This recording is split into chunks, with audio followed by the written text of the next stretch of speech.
ಕುಕಿಂಗ್ಸ್ ಚಾನಲ್ಗೆ ಸ್ವಾಗತ. ಇಂದು ನಾನು ಒಂದು ಗೋಧಿ ಕಡುಬನ್ನು ಮಾಡೋದು ತೋರಿಸ್ತಾ ಇದ್ದೀನಿ.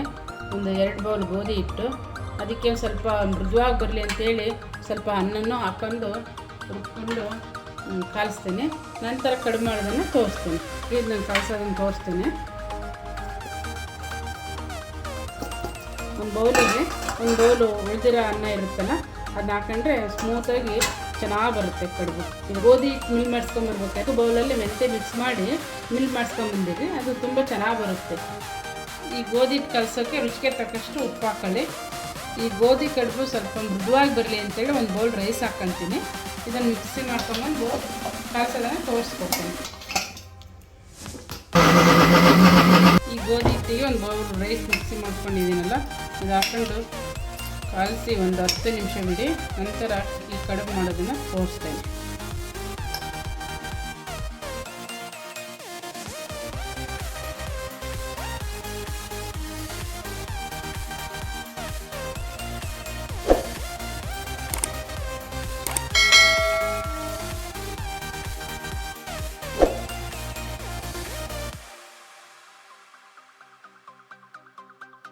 ಒಂದು 1/4 ಗಂಟೆ ಚೆನ್ನಾಗಿ ನೆನ್ಕೊಂಡು ಆದಮೇಲೆ ಇದನ್ನು ಕೊಬ್ಬರಿ ಚಟ್ನಿ ಪುಡಿಯೊಂದಿಗೆ ತುಪ್ಪ ಹಾಕೊಂಡು ತಿಂದರೆ ತುಂಬ ಟೇಸ್ಟ್ ಇರುತ್ತೆ.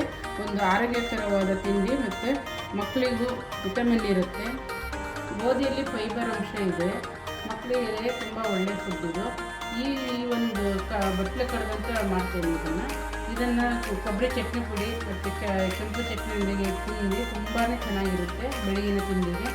ಕಡುಬಿನ ಹಿಟ್ಟು ಒಂದು 1/4 ಗಂಟೆ ನೆನೆಯುವಷ್ಟರಲ್ಲಿ ಅದಕ್ಕೊಂದು ಚಟ್ನಿ ಪುಡಿ ಮಾಡಿ ತೋರಿಸ್ತೀನಿ. ಒಳ್ಳೆ ಕಾಂಬಿನೇಷನ್ನು. ಒಂದು ಬೌಲು ಆಗೋಷ್ಟು ಕೊಬ್ಬರಿ ಪುಡಿ, ಕಡಲೆ, ಹುರಿಗಡಲೆ, ಒಂದು ಗೆಡ್ಡೆ ಬೆಳ್ಳುಳ್ಳಿ, ರುಚಿಗೆ ತಕ್ಕಷ್ಟು ಉಪ್ಪು, ಖಾರದ ಪುಡಿ. ಇದನ್ನು ಮಿಕ್ಸಿ ಮಾಡ್ಕೊಂಡ್ಬರ್ತೀನಿ ಚಟ್ನಿ ಪುಡಿ.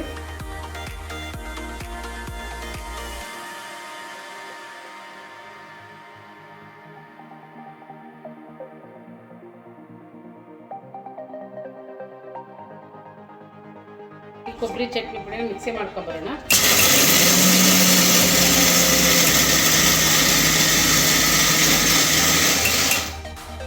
ನೋಡಿ ಫ್ರೆಂಡ್ಸ್, ಕೊಬ್ಬರಿ ಚಟ್ನಿ ಒಣ ಕೊಬ್ಬರಿ ಪುಡಿದು ಚೆನ್ನಾಗಿರುತ್ತೆ, ತುಂಬ ಟೇಸ್ಟ್ ಇರುತ್ತೆ. ಒಂದೊಂದು ಸಾರಿ ರೈಸಿಗೂ ತುಪ್ಪನ ಹಾಕ್ಕೊಂಡು ತಿಂದ್ರೂ ತುಂಬಾ ಚೆನ್ನಾಗಿರುತ್ತೆ ಈ ಚಟ್ನಿ ಪುಡಿ. ನೆಕ್ಸ್ಟ್ ಕಡುಬು ಮಾಡೋದನ್ನು ತೋರಿಸ್ತೇನೆ. ತುಂಬಾ ಚೆನ್ನಾಗಿದೆ ಚಟ್ನಿ ಪುಡಿ. ಒಂದು 1/4 ಗಂಟೆ ನೆನೆಕ್ಕಿಟ್ಟಿದ್ದೆ ಇದನ್ನು ಗೋಧಿ ಹಿಟ್ಟನ್ನು. ಈಗ ಒಂದಿಷ್ಟೇ ಉಂಡೆ ತೊಗೊಂಡ್ಬಿಟ್ಟು ಈ ಥರ ಬಟ್ಲೆ ಕಡುಬು ಅಂತ ಹೇಳು ಬಟ್ಲೆ ಕಡುಬು ಮಾಡಿ ತೋರಿಸ್ತಾ ಇದ್ದೀನಿ. ತುಪ್ಪ ಹಚ್ಕೊಂಡು ಕೈಗೆ ಅಂಟೋದಿಲ್ಲ. ಈ ಥರ ಮಾಡಿ ಈ ಒಂದು ಇಡ್ಲಿ ಪ್ಲೇಟಲ್ಲಿ ಬೇಯಿಸ್ಕೋಬೇಕು. ಇಡ್ಲಿ ಅವೆಲ್ಲ ಬೇಯೋದಿಗೆ ತುಪ್ಪ ಹಚ್ಕೊಳ್ಳಿ ಪ್ಲೇಟಿಗೆ, ಅಂಟೋದಿಲ್ಲ, ತುಂಬ ಚೆನ್ನಾಗಿ ಇರುತ್ತೆ. ಈ ರೀತಿ ಒಂದೊಂದೇ ಮಾಡಿಬಿಟ್ಟು ಇಡ್ಲಿ ಕುಕ್ಕರಲ್ಲಿ ಬೇಯಿಸ್ಕೊಬೇಕು. ಇಷ್ಟಿಷ್ಟೇ ಹಿಂದೆ ನಾನು ಮಾಡ್ಕೊಂಡು ತಗೊಳ್ಳಿ.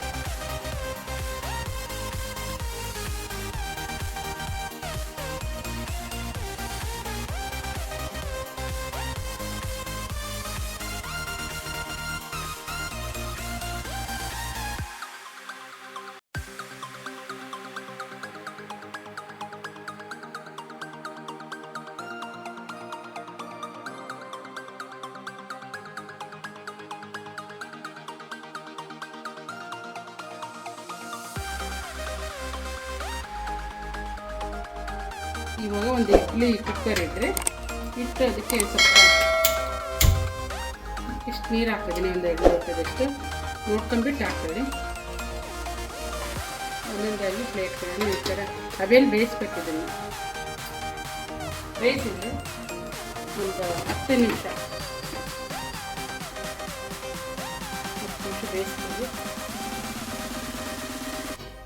ಈ ಕ್ಯಾಪನ್ನು ಕ್ಲೋಸ್ ಮಾಡ್ತೀನಿ. ಬೇಯಿಸ್ಕೊಂಡಾದ್ಮೇಲೆ ಇದು ಯಾವ ರೀತಿಗೆ ತಿನ್ನಬೇಕಂತ ಮತ್ತೆ ತೋರಿಸ್ತೇನೆ.